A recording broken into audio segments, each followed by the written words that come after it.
ஆறு முழுங்கிடுச்சு. யாரே உனக்கு ஏதாவது கோபம்னா என்னத்தானே பழி வாங்கணும்? ஒண்ணும் தெரியாம அப்பாவி சீடம் ஒருத்தரை எடுத்துக்கிட்டியே, என்ன நியாயம்?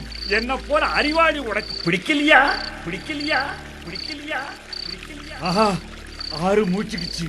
அதான் நான் சொன்னதையே திருப்பி திருப்பி சொல்லி பழிப்பு காட்டுது. வாங்கடா போகலாம். குருநாதா, ஒரு ஒரு சீட. ராத்திரி நேரத்தில் இங்க நின்ன ஆபத்து. ஊருக்குள்ள போயிடுவோம், காலையில வந்து தேடுவோம். போக்கிரியாரே போக்கிரியாரே பைதா வாங்கி கொண்டாயா? போக்கிரியாரே போக்கிரியாரே பழிதா வாங்கி கொண்டாயா? இணை பிரியாத தோழனை பிரித்து சரிதான் செய்து விட்டாயா? இணை பிரியாத தோழனை பிரித்து சரிதான் செய்து விட்டாயா? நிறுத்துங்கய்யா, என்னையா பாட்டு இது? உங்களுக்கு